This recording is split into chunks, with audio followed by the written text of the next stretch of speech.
পাহাড়েও নিয়োগ দুর্নীতি। অবশেষে আদালতের ধমক খেয়ে এফআইআর করল পুলিশ। পুলিশের এফআইআর এ নাম রয়েছে পার্থ চট্টোপাধ্যায়, তৃণাঙ্কুর ভট্টাচার্যের। টিএমসিপির রাজ্য সভাপতি তৃণাঙ্কুর ভট্টাচার্য, তার নাম রয়েছে পুলিশের এফআইআর এ। পুলিশের এফআইআর এ নাম রয়েছে টিএমসিপি রাজ্য সহ সভাপতি প্রান্তিক চক্রবর্তী। জেলবন্দি প্রাক্তন শিক্ষামন্ত্রীর সঙ্গে পুলিশের এফআইআর এ নাম টিএমসিপি রাজ্য সভাপতি তৃণাঙ্কুরের এবং টিএমসিপি রাজ্য সহ সভাপতির। পুলিশের এফআইআর এ হাবড়া পুরসভার কাউন্সিলর বুবাই বসুর নাম রয়েছে। তৃণমূল ছেড়ে সদ্য কংগ্রেসে যোগ দেয়া বিনয় তামাংয়ের নাম রয়েছে। বিধাননগর উত্তর থানার এফআইআর এ স্কুল শিক্ষা দপ্তরের ডিআই প্রাণ গোবিন্দ সরকারের নাম রয়েছে।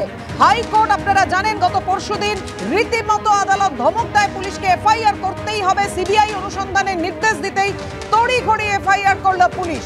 পুলিশের সেই এফআইআর এর নাম রয়েছে টিএমসিপি রাজ্য সভাপতি তৃণাঙ্কুর ভট্টাচার্য, টিএমসিপি রাজ্য সহ সভাপতি প্রান্তিক ভট্টাচার্য, প্রাক্তন শিক্ষামন্ত্রী এবং হাবড়া পুরসভার তৃণমূল কাউন্সিলর বুবাই বসু, টিএমসিপি রাজ্য সহ সভাপতি প্রান্তিক চক্রবর্তীর নাম রয়েছে পুলিশের এফআইআর এ।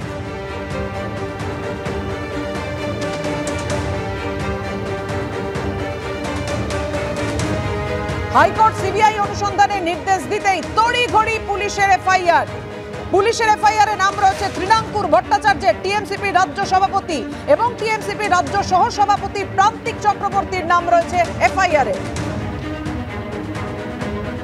পাহাড়েও নিয়োগ দুর্নীতি, জিটিএ শিক্ষক নিয়োগ দুর্নীতি মামলা এবং সেখানে 8 জনের নামে এবার এফআইআর দায়ের করলো রাজ্য পুলিশ। তাতে একাধিক তৃণমূল নেতার নাম রয়েছে।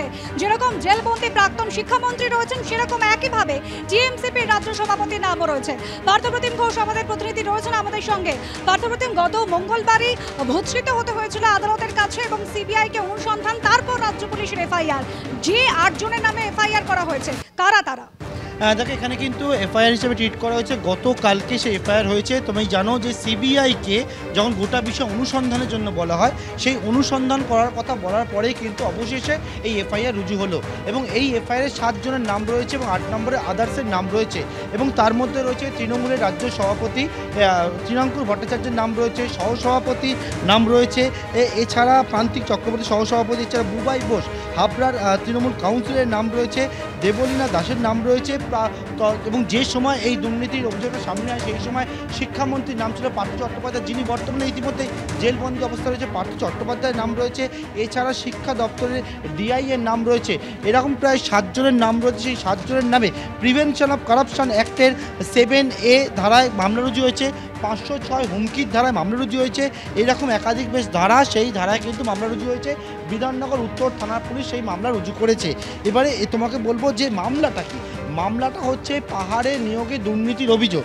সেক্ষেত্রে কিন্তু শিক্ষা দপ্তরের ডেপুটি সেক্রেটারি তিনি কিন্তু অভিযোগ করেন ভূপাল চন্দ্র হালদার। তিনি যে অভিযোগ করেন একটা চিঠি জমা দেন বিধাননগর উত্তর থানায়, যে চিঠি কিন্তু দীর্ঘদিন আগে জমা পড়েছিল এবং সেই চিঠি দীর্ঘদিন আগে জমা পড়ে থাকলেও তাতে কোনো এফআইআর হিসেবে ট্রিট হয়নি। আদালত থেকে ভর্ৎসিত হওয়ার মতো ঘটনা ঘটে। গোটা বিষয়ে আদালত কিন্তু পর্যবেক্ষণ দেয়, সিবিআইকে অনুসন্ধানের জন্য নির্দেশ দেয়। তারপরেই সেই মামলা রুজু হয়েছে কালকে এবং তার পরিপ্রেক্ষিতে বিধাননগর উত্তর থানা পুলিশ এফআইআর হিসেবে ট্রিট করেছে। অবশেষে আদালতের নির্দেশে এফআইআর করল পুলিশ। পুলিশের এফআইআর এর নাম রয়েছে টিএমসিপি রাজ্য সভাপতি তৃণাঙ্কুর ভট্টাচার্য। তৃণাঙ্কুর ভট্টাচার্য আমাদের প্রতিনিধি কৃষ্ণেন্দু অধিকারীকে কি জানিয়েছেন দেখো।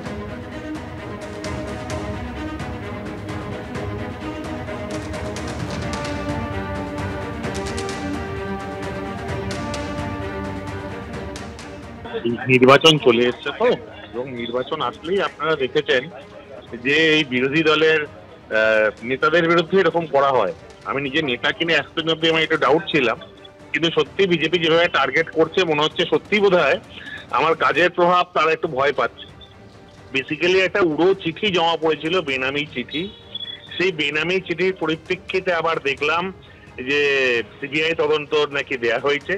তৃণাঙ্কুর, বিজেপির কথা বলছিলেন আপনি বা বিরোধীদের ওপর আক্রমণের কথা বলছিলেন। প্রসঙ্গত বলে রাখি, বিধাননগর নর্থ থানা, বিধাননগর উত্তর থানা এটা কিন্তু এফআইআর হিসেবে ট্রিট করছে রাজ্য পুলিশ।